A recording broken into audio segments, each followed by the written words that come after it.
اگر تم اللہ سے محبت کرتے ہو تو میرا اتباع کرو، میری پیروی کرو، میرے نقش قدم پر چلو۔ اب آپ سوچئے، اگر ہم کاروبار کر رہے ہیں، فرض کیجئے کوئی شخص 100% دیانتداری سے کام کر رہا ہے، کوئی شخص سود کے اندر براہ راست ملوث نہیں ہے، وہ نماز پڑھتا ہے، روزہ رکھتا ہے،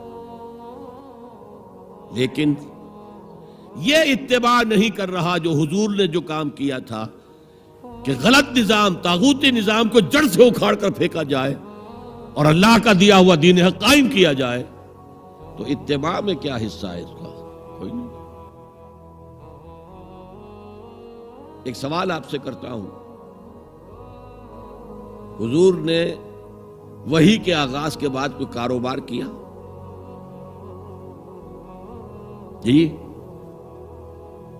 آپ پہلے بہت اچھے تاجر تھے، بہت کامیاب تاجر تھے، اس وقت کا ایکسپورٹ امپورٹ، قافلہ لے کر جا رہے ہیں شام، قافلہ واپس لے کر آ رہے ہیں، لیکن جیسے ہی وحی آ گئی، یا ایھا المدثر قم فانذر وربک فکبر، اے لحاف میں لپٹ کر لیٹنے والے اب کھڑے ہو جاؤ، کمر کس لو، گرڈ اپ یور لوائنز، اپنے مشن کا آغاز کرو۔ اس کا آغاز کیا ہے؟ انذار، خبردار کرو انہیں کہ زندگی یہی زندگی نہیں ہے، اصل زندگی آخرت کی زندگی ہے، اور قیامت کے دن تمہیں حساب جو ہے اپنا پیش کرنا ہوگا، جواب دہی کرنی ہوگی۔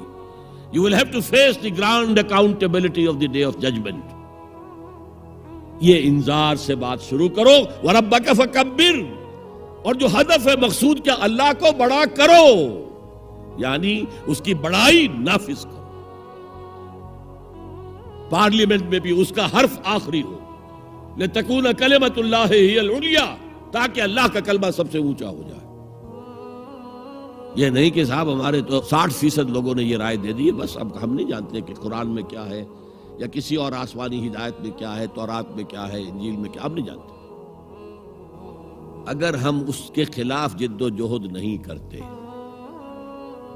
تو اتباع میں کوئی حصہ نہیں ہمارا۔ جو اطاعت تھوڑی بہت ہم کر رہے ہیں وہ بھی جزوی ہے، کلی نہیں ہے، اسی لیے دنیا کی رسوائی وہ تو ہمارے ماتھے پر لکھی ہوئی ہے، ضربت علیہم الذلۃ والمسکنۃ وباؤوا بغضب من اللہ۔ آج ہمارا حال یہ ہے۔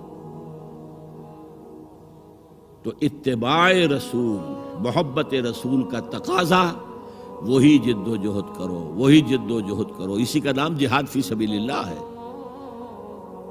بدقسمتی سے خود ہم نے غلط انٹرپریٹیشن جہاد کی ہے، جس کی وجہ سے دشمنوں کو موقع ملا ہے۔ جہاد کے معنی جنگ، حالانکہ جہاد کے معنی تو جنگ نہیں ہے، جہاد جد و جہد کا نام ہے، کوشش۔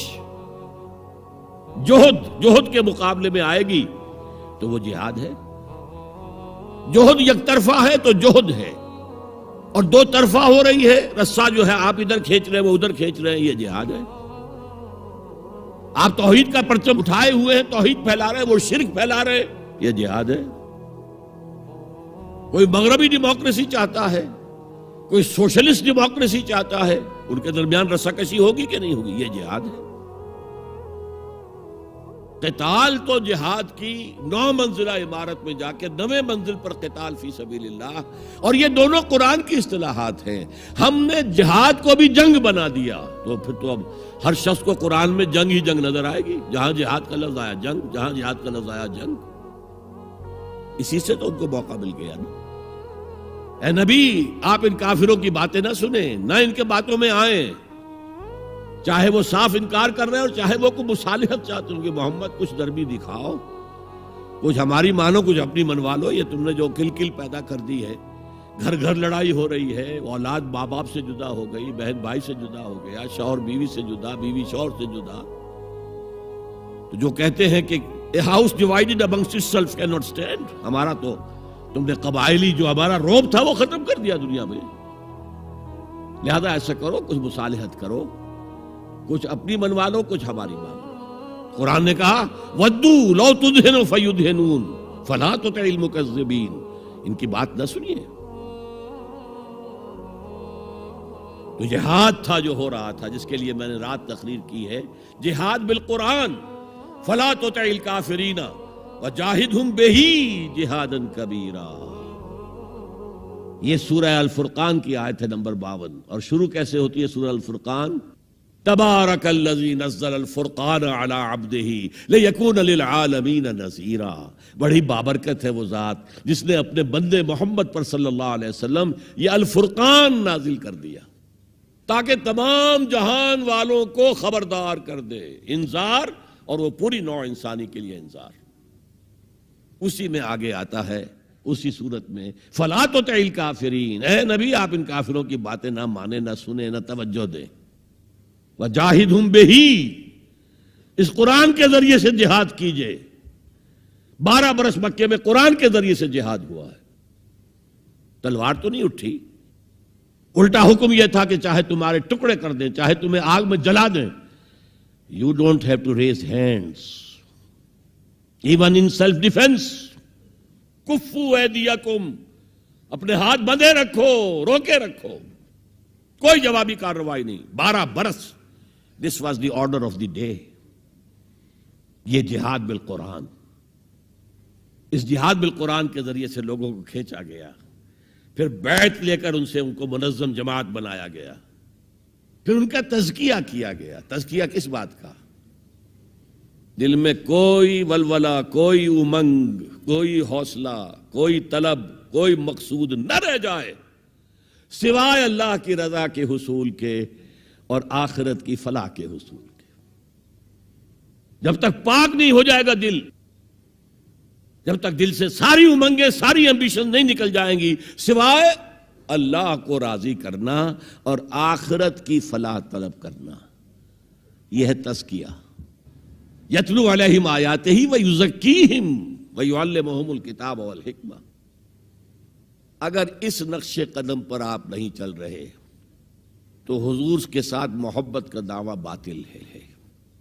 آپ مسلمان ہیں، ٹھیک ہے، آپ مانتے ہیں انہیں اللہ کا رسول، اور آپ درود بھی بھیج دیتے ہیں، نماز میں بھی درود ابراہیمی ہے، سب کچھ ہے، لیکن یہ ہے کہ اتباع رسول محبت رسول کے بغیر نہیں، اور محبت رسول سے جو اتباع رسول وجود میں آتا ہے وہ ہے من انصاری اللہ۔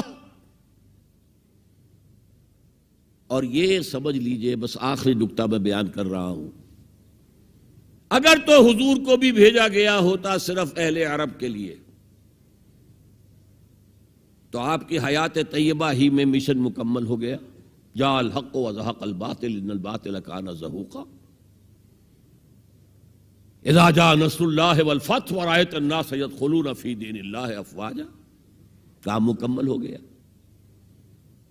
لیکن حضور کو تو بھیجا گیا ہے پوری نوع انسانی کے لیے، وما ارسلناک الا کافۃ للناس بشیرا ونذیرا۔